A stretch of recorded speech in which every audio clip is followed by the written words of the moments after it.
Ladies and gentlemen, boys and girls, my name is SorcererDave, and this is Dominions 5, Warriors of the Faith, developed by Illwinter Studios, or Illwinter Games, or Illwinter something, I've forgotten already. This is a very cool strategy game. Dominions 5 is a game about becoming a god. Essentially, as the Warriors of the Faith, subtitle there, I should just start again, shouldn't I? Warriors of the Faith subtitles would suggest. Dominions 5 is a strategy game which has real-time-ish, the ish will become clear later, real-time-ish tactical battles and a turn-based strategic map vaguely in the style of the very old Total War games like Shogun and Medieval. And in this game, you create what is called a pretender god. Not an actual god, but someone who is a pretender god. A godlike divine being who is trying to become the one true god of the entire world. It's a very, very interesting game. It's a very, very complex game. I am a complete, total, blooming noob at this. I've played about 5 or 6 games of it so far, and I'm still scratching the surface. This game is massively complex. It's called Dominions 5, but it's sort of more like Dominions 5.0. It's as a game, it's been sort of in constant on and off development, according to the developer's commentary in the manual, since about 1997. The graphics may also reflect that somewhat. If you want cool graphics, this is the wrong game to come to, but I think it's quite wonderful. It is a fantasy strategy game. It is very, very, very complex. It is almost Dwarf Fortress-esque in its impenetrability as a newcomer. It's a little bit difficult to get into as a newbie, this game. Luckily, there's a bunch of useful tutorials on YouTube which walk you through getting into this game, and there's lots of great information in the manual as well. And I will try my best to walk you through this a little bit and introduce you to Dominions. I streamed this on Twitch recently, and it really took off. People adored this game. They seemed to absolutely love it, which really surprised me, because I thought people would find it very boring and very, very complex and difficult to watch. But people seemed to love it. So I thought, okay, well, let's give this one a punt on YouTube and see you know, we'll fly this one up the flagpole and see who salutes, right? So here we are, Dominions 5, Warriors of the Faith. This game, I should note, it's eerily quiet right now. I should note it does have a lovely soundtrack, this game, but I've had to turn it off because, unfortunately, its soundtrack is sort of in the YouTube copyright system, and if I upload videos with the music turned on, they'll get demonetized, which is very sad. But unfortunately, it's just the way it is. So, oddly enough, I'm not going to click Create World as we start a new game here. I'm going to click Tools and Manuals and create a pretender god. In fact, I'm going to go View Create Pretenders. Here's some gods I made earlier in Blue Peter fashion, folks. This one is the one we're going to be playing today. Doompig the Thrice Horned Boar. All hail Doompig, everybody. Doompig will be our god for today. Now, the way the Dominions works is, hey, do you know what? We'll leave Doompig alone for now. What we're going to do is we'll go Create World. No, we won't. We'll go Tools and Manuals. Create a Pretender God. First thing you do when you're creating a new game, effectively, is you choose which era you want to be in. Early Ages, Middle Ages, or Late Ages. Early Ages is sort of Stone and Bronze Age, very early on, very powerful magic, very low technology. Late Ages is very high technology, and magic has dwindled a lot. And the Middle Ages is somewhere roughly in between the two. We're going to be going Early Ages for this one. So, sort of early Iron, Bronze Age, Stone Age kind of a thing going on. And here are many factions to choose from. This is where we select our nation. And these nations change a great deal depending on which era you're playing in. We are going to be playing as these guys, Marverni, in the time of Druids. Marverni is a nation of tribal chiefdoms led by Druids, powerful readers of the stars and the earth. Most warriors fight bare-chested, but noble warriors use chainmail armor. Gratuitors, however you pronounce that, I don't know, adorn the warriors with magical tattoos. This is a Celtic-themed faction, basically. Ancient Celts. They run around bare-chested, And they have magical tattoos, in this case, which lend them some invulnerability and stuff like that. They're very interesting. They're very interesting. Here's some of their various warriors and stuff that they've got, including some guys on horses, which is interesting. And, of course, the druids. These guys up here. Very important. Now, I'll give you the fluff text here. Mavani is a nation of tribal chieftains guided by druids and religious magistrates. The tribes have a long history of war and infighting, but recent developments have joined the tribes in pursuit of a single goal. The most prominent tribes are the Marverni, the Ambibates, the Eponi, and the Carnutes. The Sequani, though a small tribe, are influential due to the large number of druids among them. The smiths of the Marverni tribe are reputedly the inventors of chainmail, and most nobles of the tribes use it. Lowborn warriors fight bare-chested. Both wear tattoos with dormant magical powers. The Ambibates are known for their martial skills. The Eponi tribes fight on horseback and are the only cavalry available to the nation. The Carnute tribe guards the sacred forest of Carnutes, where the druids gather every year. The Carnute warriors are able to go berserk when wounded. Boars are a sacred symbol to the Marverni nation. This, ladies and gentlemen, is why our god for today is going to be a giant boar. Because I think it's very fitting. So this is what we've got here. We have the basic units, and we have the commanders, which are sort of your hero units that lead your armies. We have a very wide selection of these, actually. Most nations don't get quite this many. We have a very wide selection of basic chieftains and stuff from the various different tribes, as well as these different magic users and priests and things, like the druids, for example, this elder druid here. And we've got these various units here as well. Effectively, this faction's interesting because, for a couple of reasons. One, this faction is one of those ones which, in the later ages of the game, it changes massively. It's virtually unrecognizable, is this faction in the middle and late ages as opposed to the early ages, because it changes completely. Totally different unit roster and everything. It's crazy. But this is an interesting faction to me because it's got these magical tattoos. When awakened by magic, bear tattoos will give limited invulnerability and strength to the unit, and they all have variations on this, you see. This guy has a magic wolf tattoo, which gives limited invulnerability and attack skill. So on and so on. This guy's got a boar tattoo, which gives limited invulnerability, and so on and so on. Now, I've never used this faction before, and part of playing Dominions 5 is a process of learning. You never really stop learning with this game because it's so complex that you always discover something new every time you play it. And this time I intend to discover what this magical tattoo stuff is about. Because I've seen one or two other factions in the game also have sort of magic tattoos, and I want to sort of figure out how that works. Should be fun. Should be fun. That's what I'm hoping anyway. The summary of their national features here is that they're humans, obviously. Now, that's important, obviously, because in this game, there are a lot of non-human factions. A great many of them. This is quite a mundane faction, really. It's all sort of inspired by ancient Celtic warriors.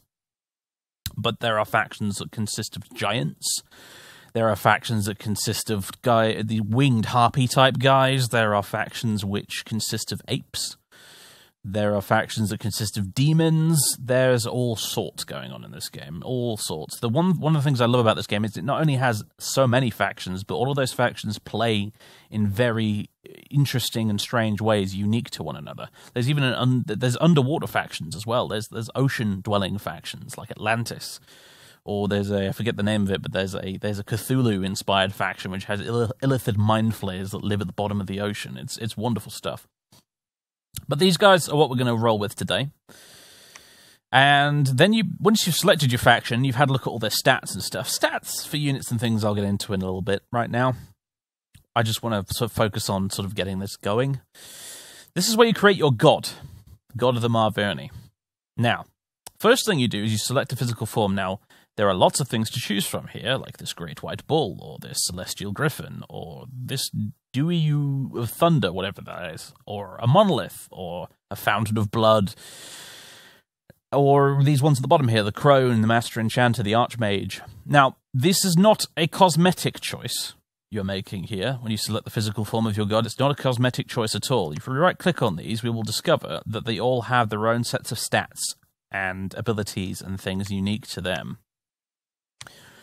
which is very important.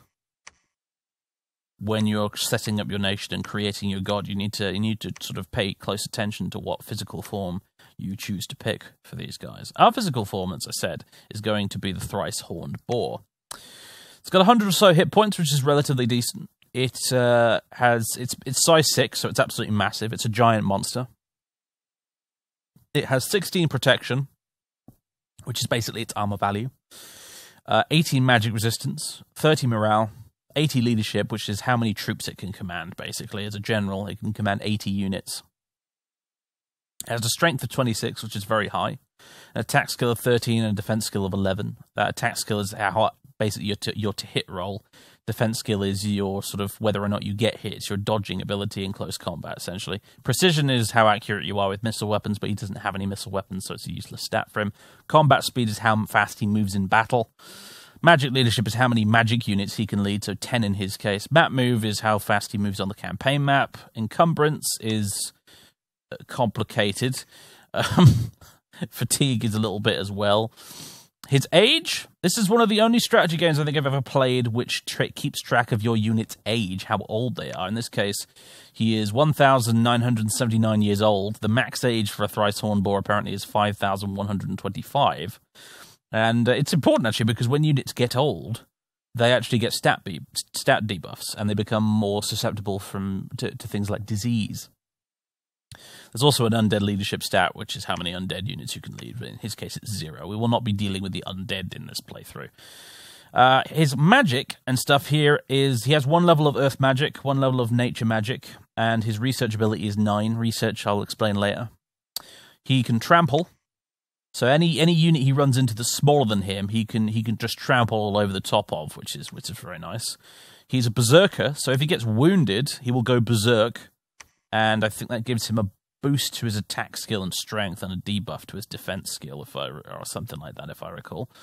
Forest survival, so he can move through forest provinces without any penalty, which is nice. He has recuperation, which allows him to heal his afflictions over time, which is very, very, very good for a god character, I think. Afflictions in this game are essentially things like a limp. You can get a limp, or you'd be wounded in some other way. You could have your eyes poked out. There is sort of locational damage in this game, and it is tracked, and you can even get dismembered. You can lose an arm or lose a leg or something like that. So having our Pretender God basically being able to heal his afflictions over time is a great thing to have. He also has a supply bonus. He produces supplies, which means that he will keep more of his soldiers fed. He will just produce it by magic, I suppose. These are his weapons, his hoof and goring with his tusks, I guess. Both very high damage, relatively okay-ish attack. Born at the dawn of time, the Thrice-Horned Boar represents an earlier era when monsters and giants roamed the world. As a creature of unbridled fury and a manifestation of rage and fertility, two closely linked concepts that, it was worshipped by the first of men as a god of war and the hunt. Thrice blessed by the previous Pantocrator, which is the all-powerful god over everything that rules all over the universe. That is what we're aiming to become in this game. We're aiming to become the next Pantocrator, because the previous one has buggered off. Or Pantocrator, or however you're supposed to pronounce that, but anyway. It became his herald, warrior and general when he brought order to the world. When the work of the Pantocrator was finished, he imprisoned and banished all that threatened his creation, and the Golden Boar was deemed too unruly to remain in creation. The crested boar was forever imprisoned in the forest of the Horned One, where he found an ally with a temperament resembling his own. Now, with the Pantocrator, or Pantocrator, whatever we're calling it today, gone, the Thrice-Horned Boar of War is breaking free to lead his followers and in peace and in war. A crest of bristles, golden skin, and 3 horns on the forehead sets the Thrice-Horned Boar apart as a divine being with powers far surpassing the monstrous boars that sometimes appear in the lands of men. Yes, this will be our god, folks. He will be Doompig. All praise Doompig. He who shall conquer and trample all over the world and become the next one true god. That is who he's going to be. Now, there's a bunch of other stuff here.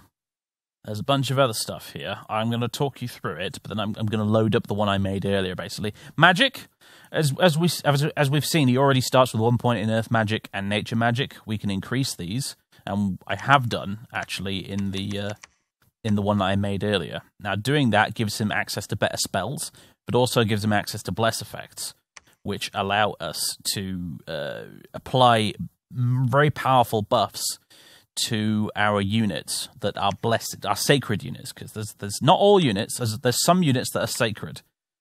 In our case, I think it's the Boar warriors. Yes, they are our sacred unit, and the sacred tag here basically means that they will have their sort of heavenly buffs from our god applied to them.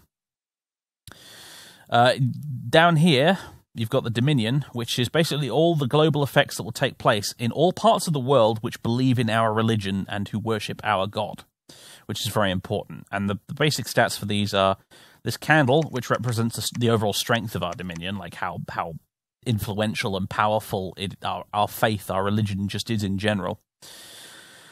Order and turmoil, which have various positive and negative effects depending on whether you go for order or for turmoil, which is you can see here.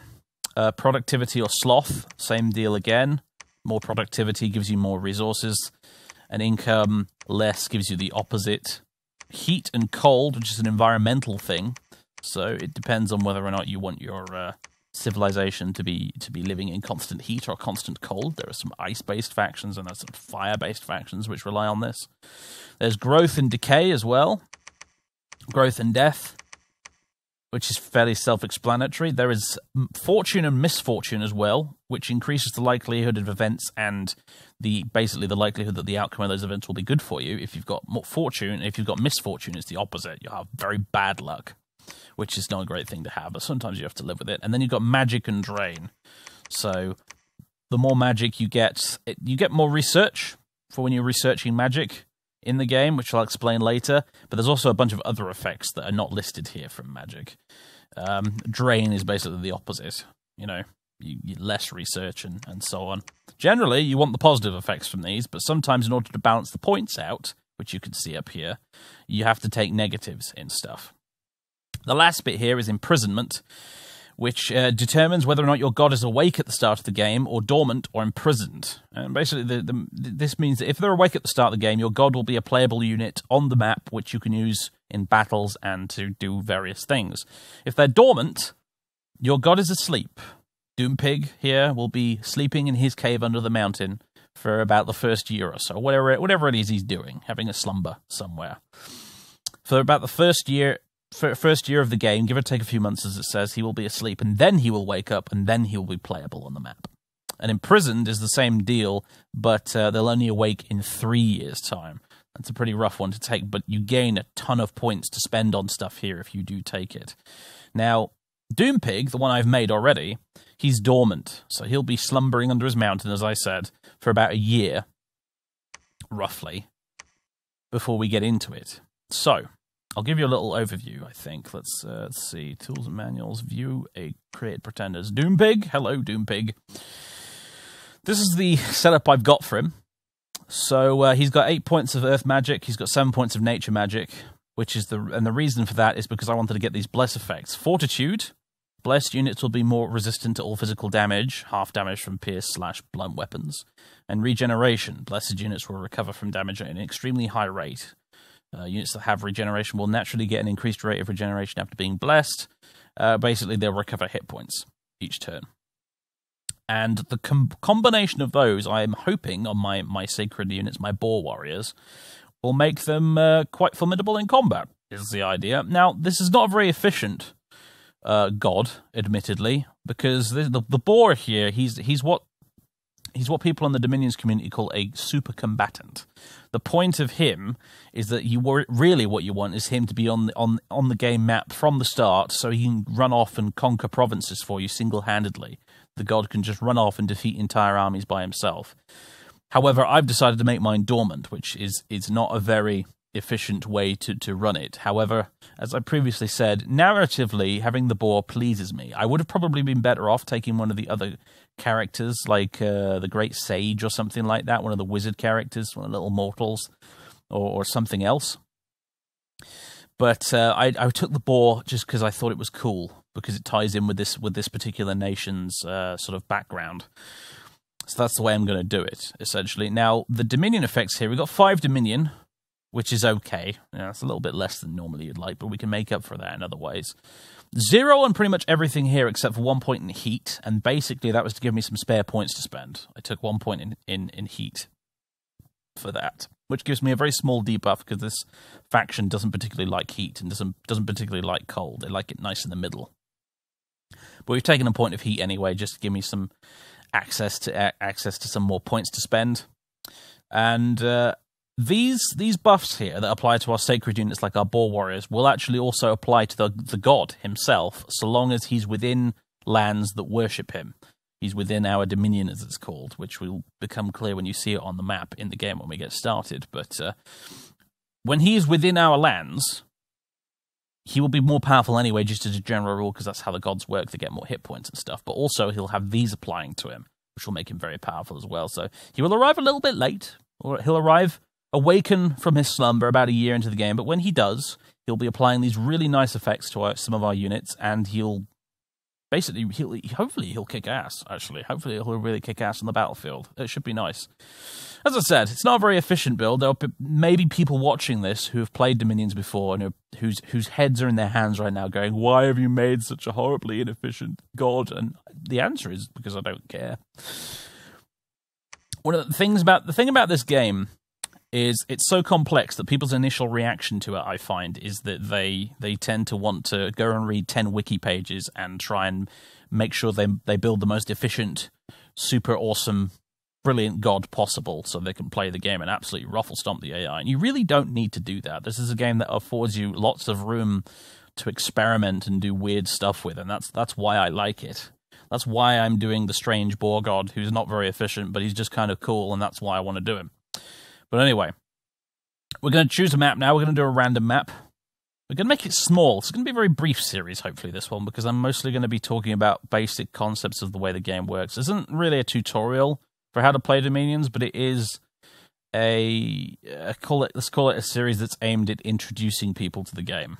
Let's put it that way. I'm not going to necessarily teach you the nuts and bolts of how to play it on every single level, but I am going to give you a basic introduction to the way the game works and some of the core concepts and stuff like that so that you can potentially then go away and try out the game for yourself.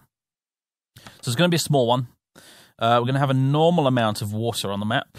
We'll have rivers, caves, and I will disable the east-west wraparound so that we just have a big square map with borders on the edge of it that we can work with. So that's good. And game can be called Doompig. So we're going to be in the early ages, as I said, and here's the participants. So there's us, the human. Our nation is going to be Marverni, and we'll be against one random normal AI. And the type of AI will be random as well, I think. Aggressive, defensive, or standard. We'll make out random. We don't know what we're going to get. And we'll make the civilization random, although I'm going to switch it to a random land nation because we're not a faction that's amphibious, so trying to fight against a nation that is located in the sea would be really difficult, and it would be really difficult for them to fight us as well, vice versa, so we don't really want that. So we'll make them a random land nation. We'll go okay. So we've already had the little overview of the Marverni here. I could go into great amounts of depth and unpicking and explaining all the different units here and what they do. I'm just going to try and address them as they come up effectively to save a bit of time here. And this is where we get our god. And what I'm going to do is I'm going to load Doompig, as I said. So we've already had a look at him. So we know what he does. And this is the world contents and game settings and stuff right here. A number of starting provinces is going to be 1. I'm going to leave basically everything on default here, I think. Yeah, everything looks fine here. We'll make renaming allowed so I can give custom names to my heroes and commanders because that's fun. Thrones of Ascension, I think I'll leave at the default. Thrones of Ascension, these are what you win the game with. On the map, they will be scattered around these Thrones of Ascension, and by capturing them, you will win the game. And you can specify what the level of the thrones are, and how many of them you need to capture in order to win. I'm going to go with the default here. So there's going to be 3 Thrones of Ascension around the world, and we'll need to capture all 3 in order to win the game. Alternatively, we can just completely wipe out the enemy faction if for some reason we can't access some of the thrones, because sometimes it likes to throw a throne in the sea. And if you're not playing a faction that can get in the sea, you're kind of screwed. That may well happen in this game. We'll find out. But that will be the primary goal, be to secure all 3 thrones and then win by doing that.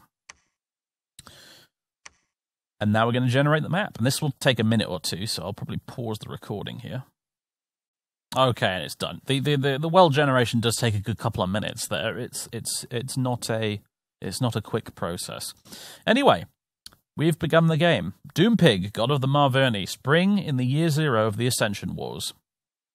And here, we're going to basically read through the fluff text that explains the background of the general story, in air quotes, of the game, if you want to call it that. In the beginning, there was chaos. Out of chaos rose worlds populated with multitudes of beings. Wars were fought, kings and emperors rose and fell, and civilizations were built and crumbled as millennia passed. Gods, dark and strange, were worshipped in pagan temples. Still, there was chaos. The gods fought among themselves, bringing even greater ruin to those who would serve them. At last, there was one, a being of great power and enlightenment, who rose above his immortal peers and cast them out of the heavens into oblivion. From chaos came order, and with order came peace, and the creatures of the worlds flourished. The age of chaos had ended. Now the wheel has turned once again. The supreme god has suddenly disappeared. Prayers are left unanswered, and the smoke of offerings rises in vain to the heavens. No one knows why he disappeared, but it is certain that the peoples of the worlds, the people of the world even, are once again left without direction, without guiding principle, and without order. Now is the time for the beings of great power and ambition to try their strength. The throne of the heavens stands empty, and only the strongest can rise to supremacy over all. Only the most powerful can ascend to take the place of he who came before. It is a time of great strife and suffering. This is a time of magic unequaled. This is the Ascension Wars. A new age of chaos has begun, and Doompig, the giant horned boar, god of the Marverni, seeks to become the next he who came before, I suppose, the next ultimate god. And so we begin. Oh good, there's a massive ocean. That's a great start. And there's a throne of Ascension right in the middle of it. Great. Thanks, game. Thanks a bunch. All right, well, we'll see how we get on. I have a horrible suspicion that the AI, the other AI player, has ended up on that tiny island there, and he might be stuck there for the entire game. Potentially, anyway. Depends on whether or not he can get across these little bits of water here connecting these islands. I suppose we'll find out one way or the other, but even if he is stuck all the way over there, it won't necessarily be a boring game. Well, it won't be as exciting as if he was on land with us, but we'll see. It's no simple process, this. But anyway, here's where we've started in our home province over here of Marverni. Now, one thing I can already see is that there's a throne of Ascension down here and a throne of Ascension here. So that's nice. We've started off next to a couple of them. The funny thing is, though, of course, we won't be able to get all 3 because there's no way for me to get into that ocean there. But there are other benefits to securing Thrones of Ascension. They do provide other buffs and things. Sometimes debuffs, actually. The Thrones of Ascension can occasionally be kind of nasty, but we'll find out as we go there. And here's our home province. It's got our fortress there, our main capital bit here. It has a fortification, a fortress. It has a laboratory, which will become important later. No, I can't select it, but anyway. It's got a temple as well. And there you go. See?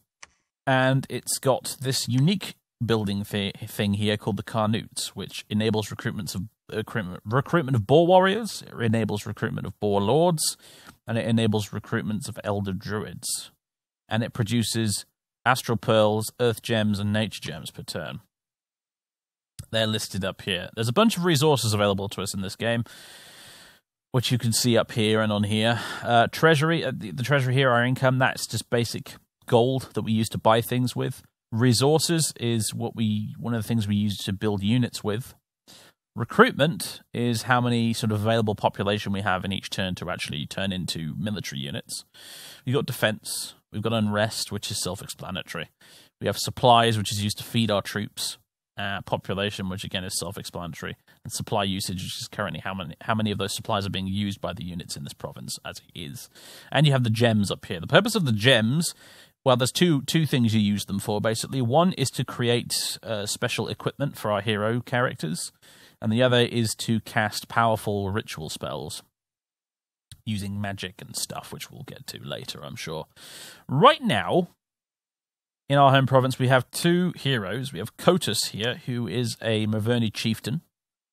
He's got 13 hit points. He is just generally a bit average. He's just an ordinary human dude. He's got his magic bear tattoo. He is inspirational, though, so he gives a bit of extra morale to the troops under his command, which is nice. And we have Vercingetorix here, the Maverni scout. So he's a scout. We can use him. He's stealthy, which means he can sneak through enemy provinces without alerting them to his presence, and he can look around and scout out the map for us, which is what we're going to use him for. First thing I'm going to do with him, in fact, I think, is I'm going to use him to scout out over here. Have a look at that Throne of Ascension. Now, the thing about Thrones of Ascension is they usually have quite powerful enemies guarding them. The AI player, whether he's on the mainland here somewhere or whether he's on the island over there, I don't know. We'll certainly find out. He is not the only thing we will have to contend with. There's also the Independents, which is basically all of the wild forces and petty kingdoms and stuff which rule all of these other provinces around the map here, the ones with the grey flags on them here. Now, we can't see what's in these neighbouring provinces. We've got here Giant's Rest, which is a mountain province. We've got Utavania here. We've got this forest, the Grey Mercs. And we've got Fom over here. These provinces surrounding our capital. Now, our primary goal at the minute, short-term goal, is going to be to conquer all of these provinces around our capital, probably doing the Throne of Ascension last, or even leaving it for a little while, because it might be guarded by some really powerful units. We'll find out. But they will all be guarded by independent armies. We can't see them right now.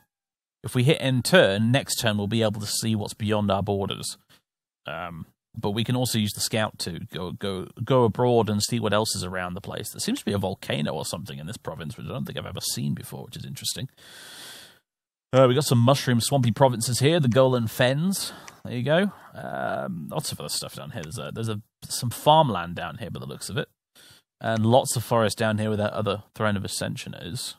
And I think some wasteland or something up here. There's some sort of skull thing here. Skull temple thing. I don't know what that is, but I'm sure we'll find out. So, this is what we're working with so far. Now, wrong button.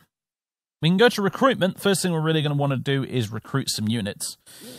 And I think the first thing I'm going to do is recruit some sort of magic user / priest, perhaps. So what have we got? We've got the Vergabret here. This guy's a priest. He's a level 1 priest. He's alright, and he's not particularly great. He's armed with a quarterstaff. He's not a combat unit. He's a priest. He does blessings and things, and the main thing I'm going to be using him for is actually probably building temples to start with. We've got him. We've got the Sequani Stargazers. These are guys from the Sequani tribe. They are peaceful and have long since given up warfare. In times of strife, they've been able to use their good relations with more powerful tribes. The Sequani have become skilled in philosophy and astrology, and many nobles of the tribe have some magical skill. Quite a few of these Stargazers later leave their homes to study the druidic arts. Now, I believe with this faction we have a little point of No, we don't actually have a point of misfortune, do we? I went for the heat debuff instead to get some more points. But if we had misfortune, this guy would be a good way to counter it, because he's a fortune teller. This unit can prevent bad events, and he'll certainly be useful anyway. He has 7 research ability, which is pretty average as far as researching goes, and he has a point of astral magic as well. Astral magic's okay, but he's a very low level, basic sort of very, very, very basic mage. I think the main thing about this guy is he's got relatively okay research ability and also the fortune teller thing to stop us having bad events happen to us. And bad events in this game are proper bad, and they can spiral into even worse events. So it's a good thing to avoid them, generally speaking. So this is a nice guy to have around. We've got this guy, the man, I don't know how to pronounce that at all. Gootwater. The Goot guys, these Goots, I'm going to call them Goots. He's got a point of nature magic, and he's also a priest at the same time, and he gets a random magic skill of either water, earth, astral, or nature when we recruit him as well. He's got research ability 9, which is relatively good. He's a sacred unit as well. He's got forest survival, so he can move through forests without any penalties, and he provides a supply bonus as well, which is nice. Keeps the troops fed. The Goots are priests of the wild and the elements. They are reclusive and gather at sacred groves where they perform religious sacrifices of men and beasts. They are also the ones that etch and enchant a young warrior's first tattoo when he becomes a man. Their power to awaken the enchantments of a warrior's tattoos makes them invaluable in battle, and they are sometimes forced to join armies regardless of their own wishes. The Goots are able to perform blood sacrifices for their lord, but do not dabble in blood magic. Yeah, blood magic is a type of magic you can get up here, but these guys are able to do blood sacrifices regardless of their blood magic ability, which is interesting. Blood sacrifices is not something I've dabbled with much in the past. This is probably going to be my first time with this faction, so I'm looking forward to learning about that. And then we have druids. They get a bit of earth and a bit of astral. They're also a level 1 priest, and they get a random chance of the same as the previous guy, and 11 research ability, which is rather good. He's armed with a twig, by the way. Yeah. Attack 9, damage 6. And it's blunt damage. But yes, they can stab people with a twig if they really want to. If they're stabbing people with twigs, though, it means something's gone horribly, horribly wrong. But the druids are philosophers, mages, and priests. They serve as high priests and are present at every major religious ceremony in the realm. The druidic lore includes astrology and earth magic. Some druids have backgrounds as gutuaters, and some have skills in nature magic as well. The druids come from all tribes, although a disproportionate number are Sequani by birth. All druids can perform blood sacrifices. Very nice. There's also the Boar Lord, who is pretty cool, generally speaking, and the Elder Druid. He costs a lot of gold to recruit this guy, but he's probably our best mage. 2 earth magic, 2 astral magic, 2 priest levels, and 200% chances of getting a random magic point in either any of these, and an extra additional 10% chance of getting another one. So it could potentially, I would say, are definitely, in fact, our best mages, these guys. And they're also sacred, and they're also priests as well. So the Elder Druids, pretty good. We're probably going to want loads of these guys later on. They've got 17 research ability as well, which is incredibly good. And they're armed with sickles instead of twigs, which I suppose is a slight improvement, but anyway. For now, though, I think I want this guy. And the important thing about this guy is this bit in the fluff text here, which explains about him awakening the magic in the tattoos of the warriors. As I've said, I don't really understand how the tattoos work, but I'm going to go by what the fluff text says here, because it's usually not wrong. And I'm going to recruit one of these guys this turn so that he can join our armies and awaken the magic tattoos. Because I suspect the magic tattoos are going to be key to the way this army works, because if we look at the stats of our warriors here, look at our basic, for example, our basic Marverni bare-chested warrior. He's got 10 hit points. 10 is the average for an average human in this game. It's the average baseline, just as a general rule, 10. Strength 10, attack skill 10. Very, very average. Very average. Virtually no protection. So that's his armor class, effectively, that protection stat. Only 3. Basically because he's barely wearing anything. He does have defense skill of 14, which is decent. That's definitely above average defense skill, so he can dodge quite well. But if he gets hit, there is nothing stopping him from taking massive damage, essentially. Because the amount of protection you've got reduces incoming damage once you've been hit. So this guy's going to try his best to not get hit in the first place, because if he does, he's toast. Not very good. On the bright side, extremely cheap. Only 8 gold and 9 resources to recruit this guy. So we can get hordes of these dudes. Hordes and hordes of them. He's armed with a broadsword, which does a respectable 16 damage, and a javelin as well, which is, useful. It's relatively useful having a javelin. It's only got range 10, but it's okay. The thing about this faction is that, as far as I can see, that most of their units are very basic and not particularly anything to write home about. I think the best one they've got really is the Boar Warriors. The Oponi Knights are pretty good, actually. These cavalry guys, they're not too bad. Defense skill of 17, which is very good. And protection of 13, which is, roughly average, but hey. But they've also got the magic tattoos they all have, you see. And I suspect that's the important thing with these guys, because you're going by their general stats, they're nothing particularly spectacular, and it's probably going to cause us a few problems early on, because it might make expanding early on a little bit difficult, which is probably all the more reason you don't want to start with a god who is asleep, like I have. So, take it from me, folks, I'm probably doing this wrong, but let's just give it a try and see what happens anyway, eh? Oh yeah, and there's our Boar warriors here, which are sort of our most elite unit, really. They're also the sacred ones, so they can get the really cool blessings once our god is on the field. They're also bodyguards as well. They can act as bodyguards for our commanders, which is useful. Got an axe that does a very nice 20 damage, 14 hit points, strength 12, attack skill 12, defense skill 11, 13 protection. Still fairly average, though, on the whole, generally speaking. But what's going to make all the difference, I think, is the fact that they'll have the magic boar tattoos and they're going to have the sacred buffs eventually. That's the hope. Anyway, that is the hope. So what I'm going to start with is I think I'm going to get this hornblower, one of these, because he's got a standard, which will increase the morale of everyone in the squad he's in. So we'll get one of these guys, a hornblower. How much is it? 20 gold, 5 resources? Sure. We've got slingers, we've got javelineers, we've got bare-chested warriors, we've got Maverni noble warriors, we've got ambibate bare-chested warriors, so slightly different varieties of warriors here with slightly different stats. And noble warriors as well. And Carnute bare-chested warriors as well. As far as I can tell, these guys seem pretty good. They seem almost the best, actually. Doesn't have any javelins to spare. But he does have a bit higher defense skill, which is not bad. So, obviously he is a bit more expensive, though. So, I think what I'm going to go with for now... These guys wearing the chainmail are significantly better, but I'm going to get a ton of these guys this turn. There we go. That's all the units we can recruit this turn, plus this guy.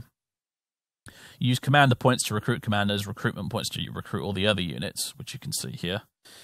And holy points to recruit sacred units, which is kind of important. With only 4 holy points, we can only recruit 4 boar warriors every turn if we wanted to, which is a bit limiting. You can increase that, though, by building more temples and stuff, which I very much plan to do.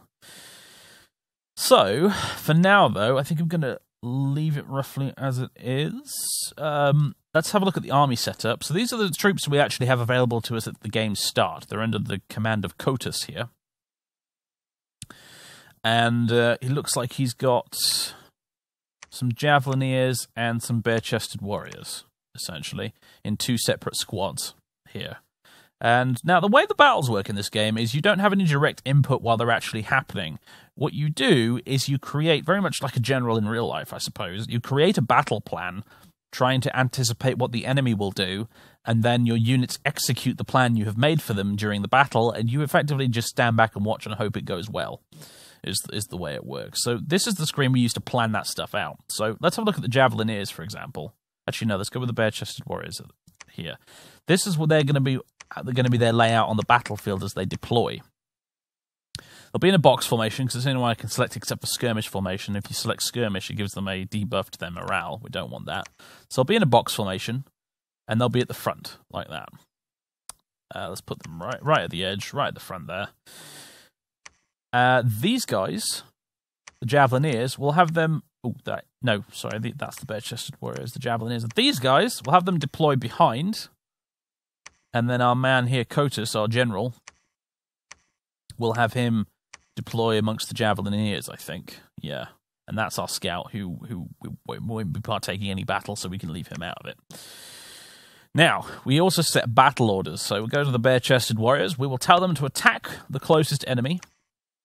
And the javelineers, we will tell them to... let's see. Tell them to fire. The squad will use its missile weapons until all missiles are used up. If enemies are close to the squad or if friendly troops are close to the target, the squad will advance or attack. So we'll have him fire at nobody in particular, just whoever. And then Cotus himself will have him stay behind his troops, so he doesn't die and then have everyone run away and rout because the commander's dead. That would be bad. Obviously, some commanders, you want them to get stuck into combat because they're really good, but Kota's here is just an average dude with some chainmail, and he'll die very easily. In fact, he'll die just as easily as any of the warriors under his command, really. So we don't want him getting into any trouble. Vercingetorix, our scout, there is one thing I'm going to do with him, which is retreat. So if he does end up in combat, because some enemies have discovered him or something, I'm going to deploy him all the way at the back, and I'm going to have him run away from combat. That's just a safety precaution there, in case he does get caught in combat. We don't plan to get him caught in combat, but he might. It might happen. It's just the way of things. So, the only thing that's remaining is research up here. Now, we've started with level 1 in alteration, evocation, and construction. Now, magic and the magic schools is probably arguably one of the most important parts of the game, and unfortunately one of the parts of the game that I probably understand the least. So, you have to bear with me on this one. We have access to a fair bit of astral magic with this faction. You know, a respectable bit of astral magic. And one of the things I remember about astral magic is that you can use it to conjure some pretty sweet units, if I'm correct. Not seeing where they actually are though right now. Where are they? You can summon some pretty cool stuff with these. Akashic Knowledge, Ether Gate. I'm looking for here. Call the Eater of the Dead. You need death magic for that, though. Call Abomination. Okay, maybe I'm looking in the wrong place here. Maybe I'm looking... This is what I mean. I don't understand the magic very well. I'm very, very sorry. Evocation, maybe? This is sort of like direct damage spells, like fireballs and stuff is evocation. It might be enchantment. Perhaps. The Eyes of God. Dome of Arcane Warding. No, I'm not seeing it. I don't know why I'm not seeing it, but I'm not seeing it. Thaumaturgy, maybe. Enslaved Mind, Imprint Souls, Vortex Returning. Never mind, whatever. We're going to go with construction first. I think. Are we? Construction is what allows you to make... Well, it allows you to create some units like these clockwork units, for example. It also allows you to create magic items. I don't know how important making magic items is actually going to be for us right now. So maybe I'll leave that for the minute. Get it up to level 2, I guess. Enchantment. Is there anything we want to do here in enchantment? I'm not really sure, honestly. I think alteration, astral and earth is what we have a lot of with this faction, you see, and a bit of nature as well, sprinkled in there. Battle fortune, that's a good one. I don't really know what to go for right off the top of my head. This is one of the things I'm going to have to think about in between episodes, basically. But we'll leave that for now. Construction level 2, we'll get that underway, which is nice. And we're not going to march out with our army just yet. I'm going to wait a turn for us to recruit those new units and then get a look at what's surrounding us here. But we've set up our research, we've set up our recruitment, we've sent our spy out, we've set up the battle orders for our little army that we've got. That's basically all there is to say and do. So I'm going to end the turn. Our chieftain is doing nothing, I know that, yes. And now welcome to turn 2, and now we can actually see what's out here. So our scout has moved into this province. There are about 30 enemy units, Amazons and Pegasus Riders, which are guarding the Throne of Ascension. That's a lot less than I would have normally expected. But then again, I don't know what Pegasus Riders do. I know about Amazons. They're sort of relatively average infantry unit. Pegasus Riders is a bit new to me. I'm assuming they can fly, which is always an awkward thing to deal with in battles, units that can fly. Over here, in Giant's Rest, about 40 enemy units, consisting of slingers, heavy infantry, and 4 huge war elephants were seen towering over the army. That's very bad news to have that right next to me at the start of the bloody game. In the Grey Mercs, this forest down here, we've got 30 enemy units, which is Wolf Tribe Warriors and Wolf Tribe Archers. That's a bit more doable. And down here in Fom, we've got 30 enemy units, Deer Tribe Warriors and Deer Tribe Archers. We're probably going to pick on these guys first, I imagine. War Elephants, man. War Elephants. Why did I have to have War Elephants next to my capital? That's just... Thanks, game. Thanks a bunch. Anyway, let's go down here and let's add our new units to the fray. We'll add these bare-chested warriors here to the existing blob of bare-chested warriors. And I think we'll add the Hornblower to the squad as well to give them extra morale, which is a good thing indeed. We'll also have Cativolcus here. He's our goot guy, our orange man, our little orange druid dude here.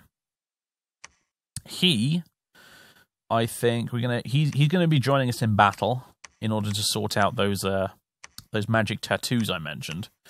So we'll have him deploy there amongst the javelin guys, and we'll have him stay behind troops. And he should cast spells and stuff while he does that, which will be useful because he's got a little bit of astral magic and a little bit of nature magic. Although our knowledge of spells at the minute is pretty limited. That's what research is for. We've got Alteration level 1, so he can do Twist Fate, which is actually pretty good. You know, Twist Fate negates the first successful strike against the one protected by the spell, so that's not bad. He's got Personal Luck, which is whatever. It's for buffing a single individual dude. Not very useful in our scenario. He's got Nature Magic as well, I think. So we've got Eagle Eyes, Poison Touch, Resist Poison, and Bark Skin. Again, not particularly useful, unfortunately. He's got Evocation as well, so he can do Vine Arrow at level 1, and he can do Astral Projection, which is a ritual spell, which takes a month to cast, so don't want to worry about that for now, but he can do Starfires. Caster focuses the lights of several stellar bodies and projects them onto his enemies, which is okay. An Arcane Bolt as well, so he can already chuck out a bit of damage, I suppose, which is nice. Construction is irrelevant, so he can chuck out a few damage spells if he really wants to, but the purpose of him being in our army is essentially to get those magic tattoos working, if I've understood it correctly anyway. So we'll group those guys together with the control key, so they'll move together. And I think we will go here and try and take on the Wolf Tribe warriors here in the Grey Mercs. There's about 30 of them. What are we dealing with exactly? We've got about 40 units, it looks like. So I think we might win that if we give it a go. But it's difficult to say, though, because our units are not actually that amazing, in truth. I'm hoping the magic tattoos do a lot of work for us, basically. But we'll see. Recruitment-wise, do I want more of these guys? Maybe. I might just want some druids, to be fair. I might just want some druids. Because they're priests and mages. It's a 2-in-1 package. They've got good research ability. You know, might be good to get some. Might be good to get some. Oh, he doesn't have astral magic. I thought he did for some reason, but he doesn't. So he's just going to be shooting out vine arrows and things. He's not very useful. But he's there for the tattoos, as I said. He's just the bog basic priest. We don't care about him right now. And our fortune-telling Stargazer fella, we don't really care about right now. I think we're going to get Druid. Not cheap gold-wise, but we'll get him anyway. And I think I'm going to recruit some Ambibate Nobles. Get a few of them. Not very many. Our recruitment capacity is a bit low at the start of the game. I think it might be a bit of a slow start, this faction. Honestly, I think it might be a little bit of a slow start, but we'll see how we get on. Now, this gold border here is not actually the border of our territory. It's the border of our religion. It's our dominion. That's what that represents. This is how much of the world actually believes in our god, essentially. So our home province, obviously, believes in us, and it's got 2 candles there to represent the strength of our dominion there. And this province has 1 candle. So the worship of Doompig has spread to the Grey Mercs without us even having to conquer the place. As you can see, our dominion will spread as the game goes on, and we will have to aid that with things like priests and temples. And the presence of our own god itself will spread dominion as well. But it'll be incredibly important later on as the enemy dominion starts to encroach on us, and we have to have a war of faith, essentially. Not just fighting on the battlefield, but also fighting by preaching our religion on the campaign map as well. So, I think I'm going to do a quick battle here, and then that's going to be the end of this first episode. It's been a long one, but there's so much to explain with this game. There is so much. If you've made it all the way to the end here and you haven't switched off already, I salute you. This is why I thought the game, when I streamed it on Twitch, would be terribly boring and nobody would be interested, and yet people seem to be interested. So, whatever, here we go. So we're going to attack these guys. I don't know if we're honestly going to win this, but I'm going to give it a go anyway, because I think you guys want to see some battles. So, our spy here, our little scout, Vercingetorix, I'm going to send him off in this direction. Honestly, I want to scout out around here and see if... I want to determine whether the enemy AI is on the mainland with us or whether they're stuck on an island all the way over there. Either way, I'm sure we'll find out. So, end turn. There was a battle in the Grey Mercs, so we'll view the battle. It will zoom in here. And here we go. And it will play back in real time, but it is a turn-based affair. So turns are going by as the game goes here, and I can pause it with the spacebar. Now, looking at it... I don't know, it's anyone's game, this, actually. We could win or they could win. As you can see here, we've got our bare-chested warriors who will hopefully do some good stuff. We have our man at the back here, casting some spells. Personal luck right now, which is not very helpful. Oh, no, he does have Astral Mage, level 1. That's because I don't know how he got that. I think it was maybe a random spell addition. There's Kotus, the Marverni chieftain at the back there. And then we've got our javelin guys as well. They're all charging towards the enemy. On the other side, we have these guys, the Wolf Tribe. Their basic Wolf Tribe warriors are honestly about as good as our guys. They've got a bit more protection, but much lower attack and defense skill. So they're not as good at dodging, but they have slightly more armor. They have some archers at the back, which are going to be potentially a bit nasty for us, actually, because their short bows only do 9 damage. But that will still do quite a bit of damage to our bare-chested dudes who aren't wearing any clothes, unfortunately. They also have, at the back here, a Wolf Tribe Shaman, who has a bit of nature magic, and is a priest. Actually, he's not a priest, he's just sacred. And they have a Barbarian Chieftain, Adalbrecht the Barbarian Chief, with a great sword that does a ton of damage. So this will be certainly interesting. He's also inspirational as well, and he can go berserk. So, yeah, interesting stuff. All our guys really have going for them, as I said, is those magic tattoos, which I'm hoping will somehow come into effect. Otherwise, I'm going to have to read the manual to find out how tattoos work, I guess. There we go. Oh, we got a few of them with the javelins. That's good. Closed into close combat. As I said, we have no direct input on this. We've laid our plans in advance, and we basically just have to hope now that everything goes the way we planned it to. All right, very good. We've killed the chieftain. I needn't have worried. We've actually absolutely massacred them, to be honest. We've done pretty well indeed. Lucky for us, their archers aren't particularly accurate. So, and they're now routing. They're running away, which is excellent news, which basically means we've won the battle. So I'm pretty sure we took some casualties there at least, but by and large, we absolutely gave them an absolute stuffing. We gave them a mullering. An absolute clobbering. Very nicely done. Well done, everybody. Well done. So let's have a look at the stats for that. Let's have a look. There was a battle in the Grey Mercs. And this is our guys. Looks like our bare-chested warriors got 4 kills. The Marverni bare-chested warriors got 7 kills. And we lost 1 Ambibati bare-chested warrior and 3 Marverni ones, and that was the total of our casualties. The Javelineers killed 3 guys, and for their part, their Barbarian Chief got a kill, their Archers got 2 kills, and their Wolf Tribe Warriors got 1 kill, but they took a whole heap of casualties. They were absolutely no match for us whatsoever. So that went rather well, actually. That was me thinking I was going to lose. Pah, what did I know? Now, there's one other thing that's worth doing now we've taken this place, which is to raise some defenses for it, so that we don't lose it again. Now, we're going to do that by setting up defenses. I'm going to hit the D key, which is the shortcut for that. And defense value. We have 528 gold left in our treasury right now. I'm going to use some of that to hire some defensive forces, effectively a garrison, using local units. So we're going to hire some Wolf Tribe warriors and Wolf Tribe archers and stuff, led by a Marverni chieftain, which is effectively a garrison, and this will do a few things. One, it will defend the province if someone attacks it. Unlikely at this point, but hey, it will defend it if someone attacks it. It will also reduce unrest, because they'll patrol around and round up criminals and troublemakers and what have you. And the nice thing about it is you don't pay upkeep on it. We pay upkeep on our regular armies, these guys here, but you don't pay any upkeep for the defenses you raise. So we pay an upfront fee to recruit those guys in that province there, and that's it. We don't ever have to worry about them ever again. So that's quite nice.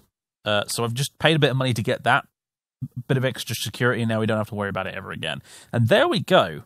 That's our first province taken. The Grey Mercs are now under our control, which means we can now see what's over here.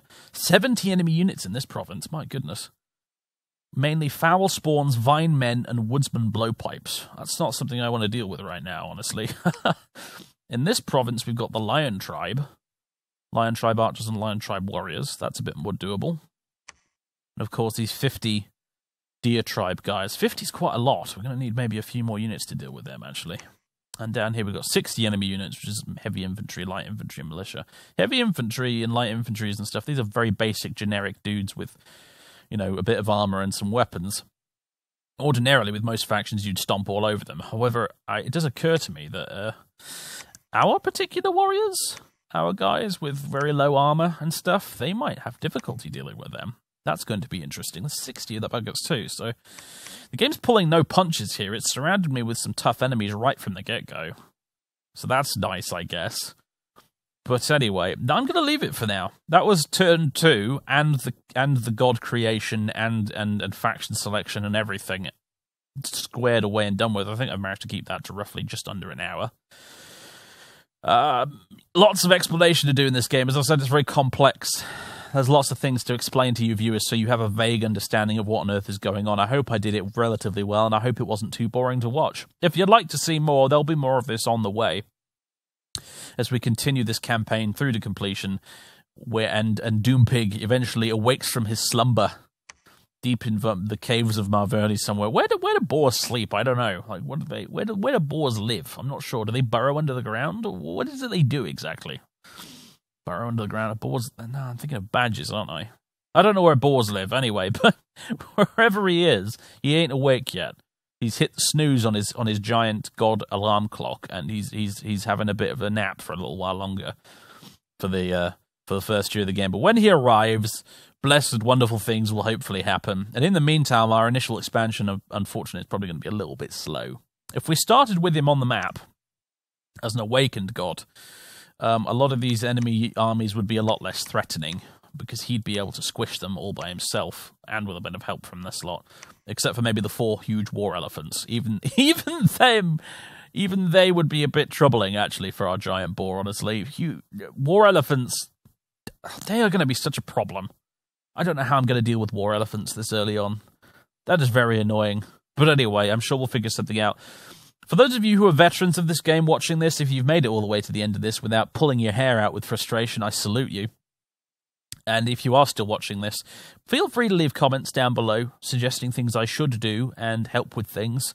Because, as I said, I'm always learning with this game, and tips and help are always welcome. I haven't had time to read the entire 400-odd page manual, you see, so I'm kind of learning by trial and error a lot with this game. But I'm having a lot of fun doing it, so that's fine.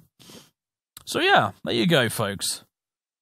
Welcome to Dominions 5. It's a massive, awesome game that I frankly ought to be more popular. Damn it. This game needs more eyes on it. That's part of the reason I'm doing it right now. This is why I'm playing this game on YouTube right now, is to hope that more people see this and go, ooh, this game's cool, I should buy it. That's the hope, anyway.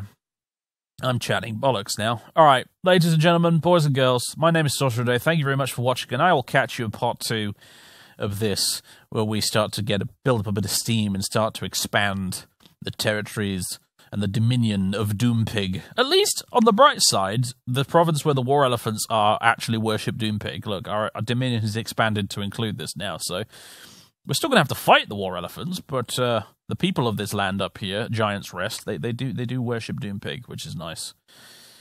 I can't wait until Doompig's on the map. I don't know what the enemy is yet, either. I don't know what enemy faction we're facing. I don't know who or what their god is. Or whether or not their god is awakened or imprisoned or slumbering or what. That is still a massive, huge unknown. I don't even know where they are. We're going to find out, though, one way or the other.